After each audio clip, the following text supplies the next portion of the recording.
Selamat datang di Pod 3 Podcast Kelompok 3.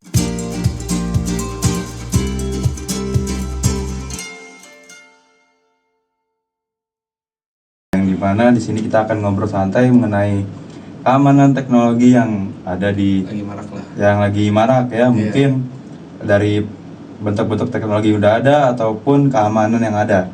Nah, tapi di podcast kali ini kita akan membahas sebuah penyerangan yang dimana itu dia menyerang sebuah database yang bisa kita sebut SQL injection.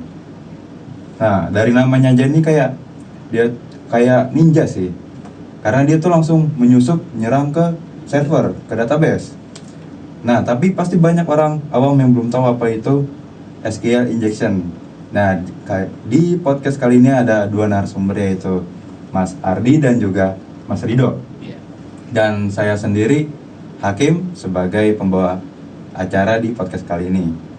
Nah, balik lagi ke topik, apa sih itu MySQL? Mungkin akan dijelaskan oleh kedua teman saya ini. Ya, menurut saya itu MySQL ini adalah sebuah bahasa untuk mengakses sebuah database. Nah, injectionnya sendiri bakal dijelaskan oleh Mas Ardi. Ya, SQL injection ya. Jadi SQL injection itu salah satu pola penyerangan yang umum banget ya. Iya, betul. Umum banget di dunia cyber security. Jadi jelasin SQL itu adalah cara developer untuk mengelola database gitu. Nah, injectionnya adalah SQL injection itu adalah sebuah teknik penyerangan dari seorang hacker untuk menyusup ke database-nya gitu. Jadi analoginya gini, kalau misalnya ada rumah gitu, smart home, pengaman pintunya itu adalah password. Tapi dengan SQL injection ini, dia cukup bilang, saya punya rumah, dia bisa masuk gitu. Jadi dia tahu langsung database-nya, pintu rumah itu passwordnya berapa, jadi dia langsung tahu. Langsung tahu. Iya, Analogi simpelnya gitu. Biasanya penyerang itu melakukan itu untuk apa ya? Motif lebih banyak. Iya. Ya, maksudnya motif apa itu? Kenapa dia mau mengambil atau mau menyerang database seseorang? Sebenarnya sih ini pekerjaan yang iseng lah ya, diibaratkan ya, Bung ya. Karena ini tuh menyerang langsung database. Database itu sangat penting lah bagi suatu perusahaan misalkan. Jadi dia pengen tahu apa sih dalamnya perusahaan ini gitu loh. Jadi data-data apa aja gitu. Di kita misalkan sebuah perusahaan aja lah, dia ngambil data-datanya, dia pengen tahu gitu loh. Seseorang ini pengen tahu dengan cara ini serangan SQL injection ini. Betul ya enggak? Kayak Ya, gitu. Jadi kurang lebih itu motifnya itu ya kalau nggak kejahatan atau pengetesan dong. Betul. Pengetesan. Oh, bisa dilakukan untuk mengatas keamanan. Betul, keamanan. keamanan suatu Nah. perusahaan juga pengen ngetes nih, aman gak sih kalau diserang sama SQL injection iya. gitu. Jadi buat keamanan juga. Jadi nggak selalu SQL injection itu soal kejahatan, bisa jadi itu soal ethical hacking yang berguna untuk pengetesan keamanan gitu. Nah, bagaimana sih SQL injection ini bekerja? Cara kerjanya tuh dia gimana gitu? Cara kerja penyerangannya? Cara kerja ya. Ya. Simpelnya sih dia itu menyusupkan payload atau kode yang memang diterima secara asing oleh SQL injection, oleh database SQL. Nah, mungkin kalau kita jelasin agak rumit ya. Gua akan tunjukin video di sini Video. kepada kita semua ya. Iya. Biar sama-sama mengerti ya, Bung ya. Ya, Gimana gimana sih prosesnya gitu. polanya itu Ya. SQL injection itu bekerja gitu. Oke, mari kita lihat videonya. Iya. Ini video dari Hacksplaining YouTube untuk penjelasan hacking secara simple.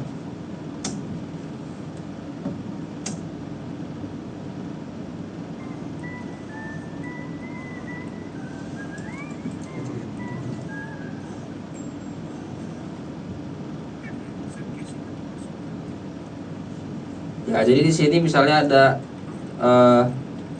form ya, username, password dari sebuah bank katakan gitu. Nah, tapi ketika dicoba untuk masukkan password dengan tanda kutip gitu, Nah, server langsung menunjukkan kalau ada error yang tidak dikenali. Error tidak dikenali ini bisa dijadikan tanda oleh para hacker gitu, kalau wah ini sistem sebenarnya kacau nih, ada yang perlu, ada yang nggak beres, celah. ada yang nggak Iya, beres, iya. ada celah Iya. untuk SQL injection.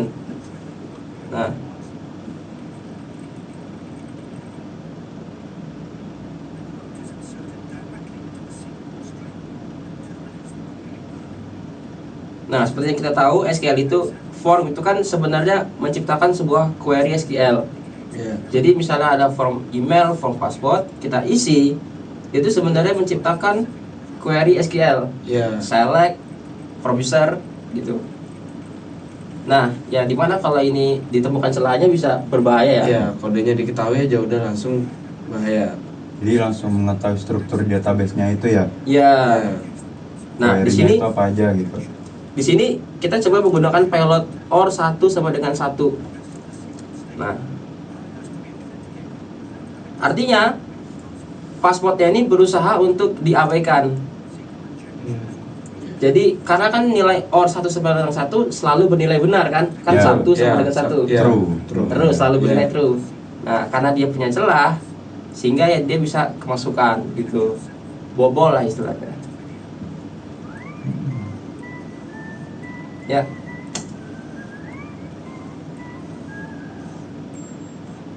Nah, itu mungkin video animasi singkatnya ya.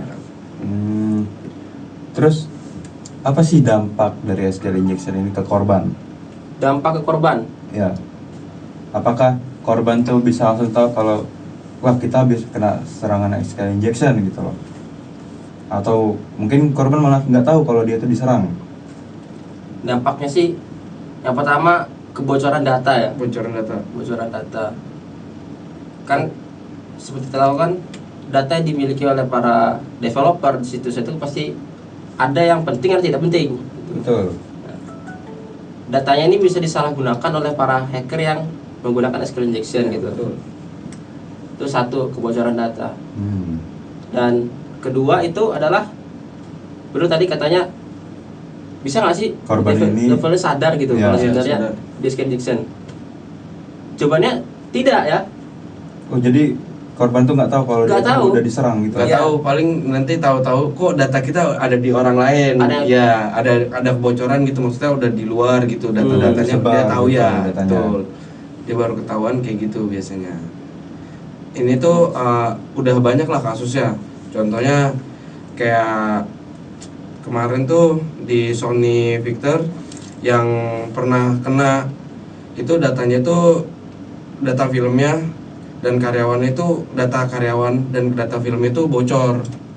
Bocor Iya, karena berhasil diserang oleh iya, penyerang ini. iya.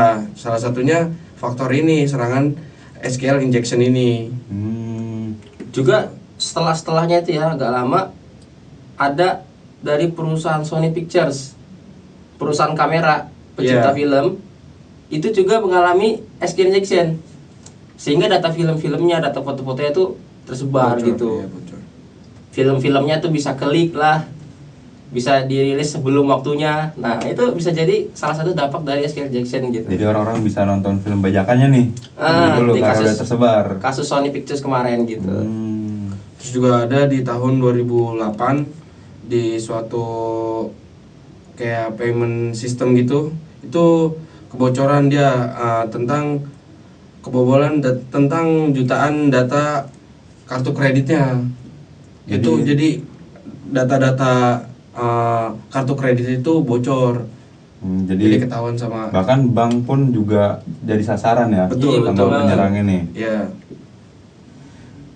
Berarti nih SQL injection ini udah banyak lah kasus-kasus nyatanya ya. Betul. Banyak kasus nyatanya. Nah, Tapi stop dulu kita. apa tuh? AC-nya mati. Nih, gua nyalain dulu nih. Oh boleh.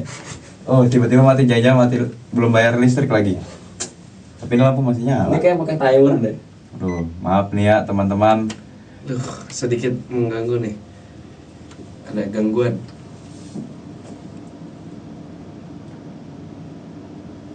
Sip. Panas kalau nggak ada ini. Betul. Sip. Betul banget. Ya, back to the topic. Tadi Tadi kan kita udah bahas dampak ya, bahas dampak. dampak, terus Dampak, kasus betul. nyatanya. Betul. Nah, ada nggak sih cara kita untuk mencegah supaya kita itu tidak terkena serangan SQL injection? Atau mungkin walaupun kita udah mencegah nih, tapi tetap pasti penyerang ini ada aja cara akal bulusnya lah buat masuk atau membuat celah gitu ke keamanan database kita. Yang pertama sih pasti kita harus cara mencegah ya. Yang Cara pertama itu mencegah. validasi dulu, validasi inputan pengguna. Jadi harus ada validasinya gitu buat siapa yang mengakses database kita. Buat validasi dulu gitu. Berarti kayak misalnya pakai password disertai sidik jari atau apa gitu. Betul. Jadi kayak keamanannya jadi 2 kali gitu. Nggak cuman password doang, Double misalkan security. Double pakai security. pakai sidik jari ataupun segala lain. Kalau menurut Bung Ardi ada nggak tambahan? Kalau cara mencegah itu ya, setahu gue sih ada 4. Yang pertama itu kita pakai validasi. Tadi benar Iya, banget iya, validasi. yang saya tahu validasi. Nah, yang kedua itu kita pakai parameter statement. Apa itu parameter Iya. statement? Nah, jadi statement yang kita kirim ke database itu sebenarnya statement mentah, password mentah. Iya. Nah, parameter statement itu artinya kita berusaha untuk mengkonversikan data-data itu ke bentuk yang tidak bisa dibaca. Tidak bisa dibaca. Betul. Nah. Iya. Berarti kayak di enkripsi gitu. Nah, Iya, yang kayak dienkripsi. Hmm. Jadi kalau misalnya seandainya kan datanya bobol, dia mau baca apa? Orang datanya dienkripsi, Iya, nah, betul. gitu kan? Kosong. Kalau misalnya dia baca pun dia harus mencoba membuka mendeskripsi enkripsi ulang. Iya, Mendeskripsi iya, ulang. iya. Nah, dan itu pasti rumit sekali gitu. Betul. Nah, yang ketiga Iya. itu ada kita membatasi data, membatasi akses ke database kita. Jadi kayak membatasin user-user yang bisa masuk ke database kita gitu. Iya, benar banget. Aksesnya. Jadi ada admin utama, admin kedua, hingga user pengguna paling bawah. Nah, jadi kalau dibatasi bisa lah. dibatasi. Iya. Jadi kalau SQL injection-nya kena ke user paling bawah, ya data paling atasnya masih aman. Aman aja Iya, gitu. Iya, iya, iya. Data atasnya bisa lebih penting gitu. Betul, betul. Dan yang terakhir itu web application firewall. Jadi kita memberikan keamanan berlebih ke aplikasi-aplikasi web kita. Aplikasi ini bisa berupa pihak ketiga. Gitu. Pihak Jadi ketiga. kita ya bukan SQL-nya, bukan data SQL yang kita berikan sistem keamanan, tapi ada aplikasi itu pihak lain yang juga ikut membantu. Nah, jadi ada perlindungan Iya, ekstra. proteknya juga ada protek. Ekstra ya. Gitu. Ada 4 lah saya mencegah. Ada 4. Iya. Oke. Berarti di zaman yang udah berkembang ini, walaupun keamanan juga udah berkembang, tapi masih banyak celah untuk penyerang masuk ya untuk mendapatkan data-data kita. Betul. Jadi penyerang ini sekarang semakin berkembangnya zaman, penyerang juga makin berinovasi cara Makin menyerang pintar, mereka. betul, makin Betul. pintar. Iya, benar banget. Tapi itu bukan berarti kita nggak bisa ngamanin database kita ya teman-teman. Ya. Seperti dari kata teman-teman saya, ada cara untuk mencegahnya yang sebaiknya kita lakukan. Nah, hari ini kita udah belajar banyak nih tentang SQL. Walaupun mungkin masih banyak lagi, cuman karena durasinya tidak cukup, mungkin di lain waktu kita bisa lanjutkan. Mungkin lain waktu. Betul. Tapi bisa nggak kita kasih praktek sedikit nih SQL injection gimana? Cara gitu ya, Iya. caranya kayak Biar teman-teman, suatu iya. proses penyerangannya Proses gitu. penyerangan ya. salah Ya. satu, salah 2 lah. Salah 2. Atau salah 3. Ya. Boleh. Boleh Cara sebelum penyerangannya. penutupan ya. Sebelum penutup. Iya, kita Biar kita makin tambahkan aware dulu. nih. Oh, caranya seperti ini. Iya. Nah, gitu. Sekalian apa itu cara mencegahnya juga? Langsung Boleh, lakukan. cara mencegahnya. Boleh, iya. boleh. Boleh. Jadi cara mencegahnya. biar teman-teman tahu nih, oh cara kerjanya SQL injection nyerangnya itu kayak gini. Oh, cara diprakteknya juga kayak gini gitu kan. Iya. Jadi kita tahu sama-sama tahu lah caranya bekerjanya SQL injection ini. Boleh, Bung? Langsung saya, Bung. Ya, jadi di sini kita pakai localhost ya. Kita bakal coba untuk membuat situs yang memang vulnerable atau rentan gitu.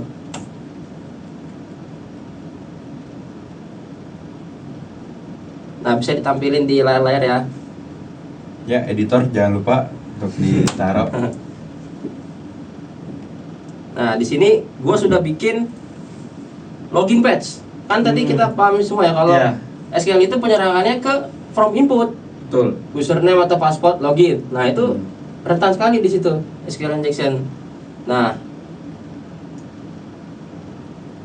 di sini gua sudah buat login page yang memang tidak aman gitu ya. Tidak aman. Ya, belum ada pengamannya lah gitu Aman. ya. Mungkin kalau secara tampilan sih ya oke-oke aja gitu. Tapi coba kalau kita masukkan username asal lah, karena kan posisi kita di sini sebagai hacker. Ya, kita penyerang. Kita nggak tahu nih. Kita masukin asal, kita login. Tetap nggak bisa kan? Ya. Karena posisinya kita nggak tahu. Nggak tahu password sama username. Nah, kita di sini coba pakai SQL injection gitu. Sebenarnya SQL injection itu cuman berisi pilot atau kode yang memang bisa diterima mentah oleh data SQL dengan celah gitu. Coba kita dicoba di sini dengan basic authentication pass. Nah, tadi belum dijelasin ya. Model penyerangan SQL injection itu seenggaknya ada 7 model. Step, ya. 7 step, Ya. bukan 7 step, 7 model. 7 model penyerangan. Model, ya. Jadi kalau kita tadi bahas cara mencegahnya cuma 4, itu sebenarnya penyerangannya ada 7 gitu. Banyak lebih juga, banyak lebih ya. Banyak penyerangannya daripada yang Iya. tiga. Nah, di sini kita bakal contohin 2 model penyerangan aja dah. Boleh. Pertama penyerangan basic. Nah, basic authentication pass. Setiap parameter muncul, kita akan gunakan OR 1 sama dengan 1 pagar. Seperti tadi ya. Seperti yang tadi, di- iya, benar yang banget. video. Ke kita tadi. Kita masukkan saja username-nya pilot tadi. OR 1 sama dengan 1 pagar gitu.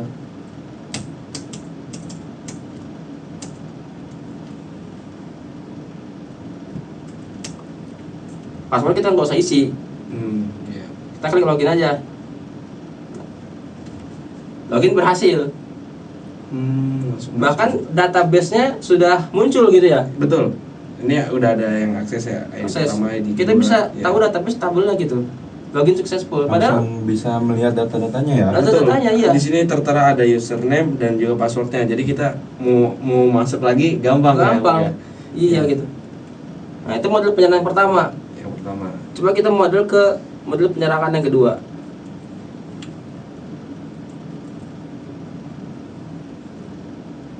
Ada model penyerangan union based injection. Nah, tujuannya itu untuk mengambil data dari tabel lain. Seperti tadi, kurang lebih gitu ya. Ya. Nah, Cuman beda Kita- perintahnya aja. kita pakai payload yang sama. Union select. Kita pastekan aja.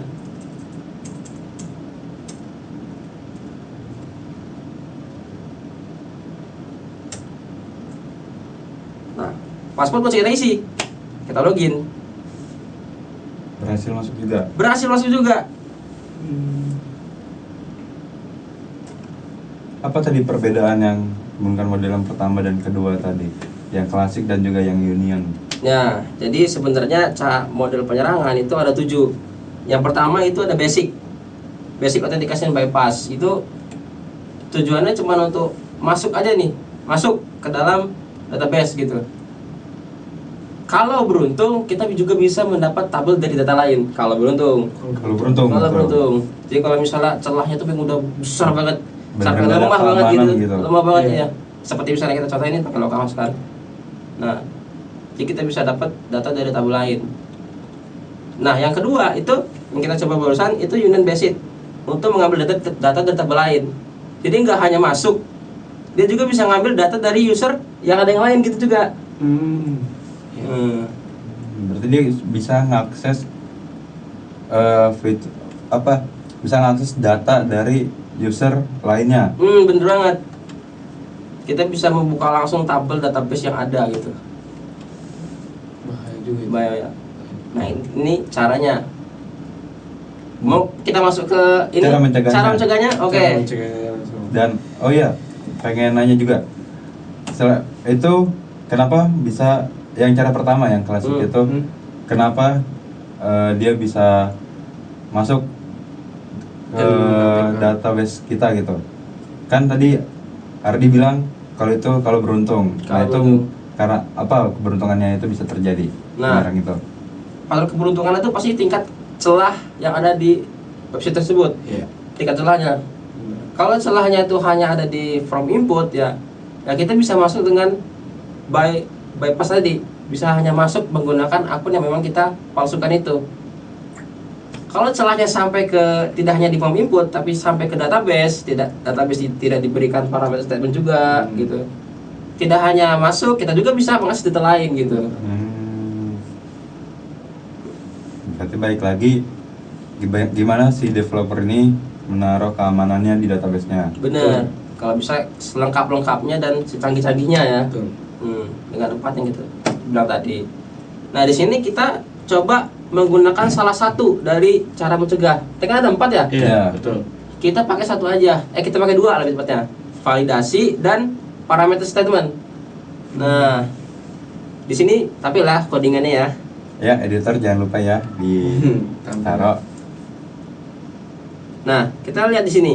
Ada query select from user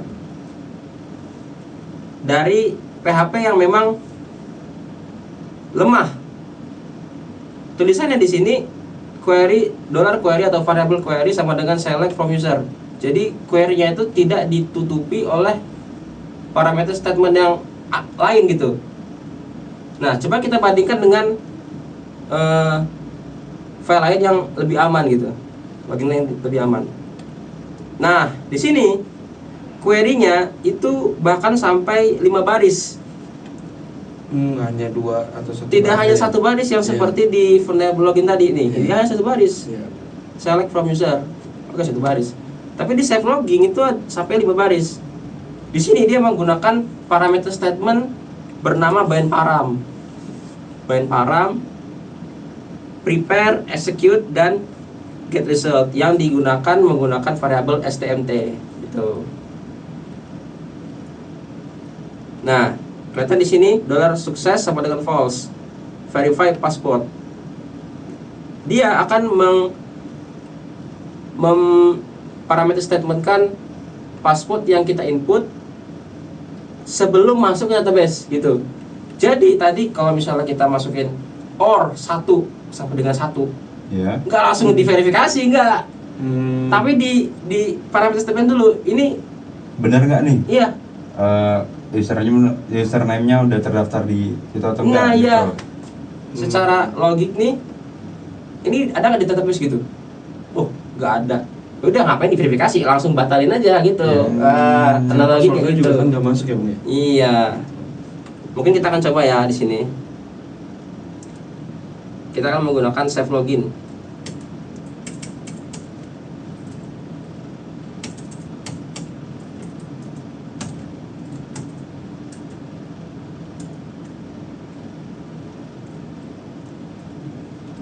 Nah, kita balik ke login tadi.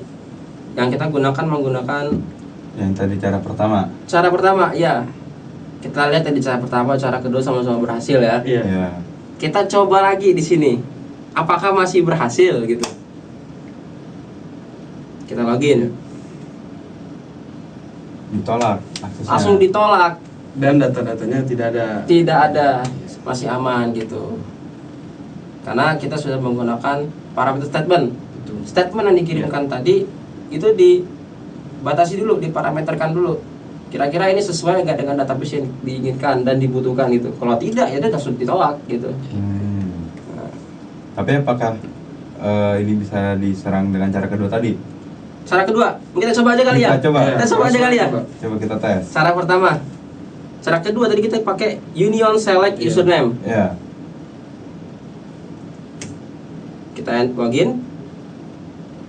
Tetap tidak bisa. Tetap tidak bisa. Udah langsung diblokir itu. Langsung diblokir.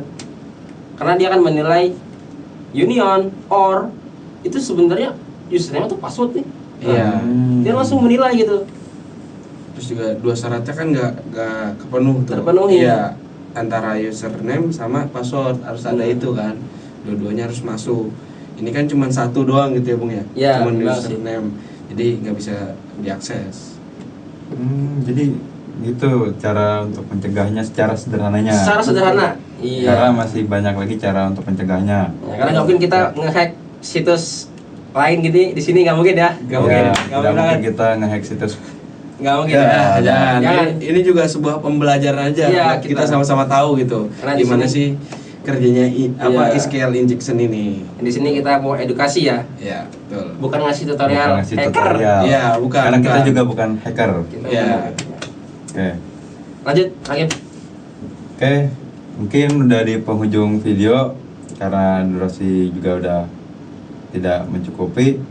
Terima kasih ya untuk Mas Ardi jadi Ya, Mas sama-sama. Ridho Oke, atas sama-sama. ilmu-ilmu yang dikasih. Iya. Jadi baik lagi kita harus punya etika dalam menggunakan teknologi Betul. dan juga kita harus bisa menjaga data-data kita karena semakin berkembangnya zaman penyerang itu juga semakin Cerdik ya, cerdik, pintar makin juga. berinovasi Iya, mereka. Inovasi, betul, mereka. betul. Mereka masih saja mencoba untuk mencari celah-celah di antara celah yang ada. Jadi jaga data-data kita dengan baik dan gunakan teknologi yang ada dengan bijak. Ya mungkin cukup sampai di sini saja podcast kali ini. Sampai jumpa Sampai di jumpa di pot 3. Pot 3 selanjutnya. Yoi. Tahun depan kali ya. Mungkin Mungkin tahun nih depan. tahun depan. Udah ini Selamat aja. tinggal teman-teman. Bye-bye. Bye bye bye bye. Bye.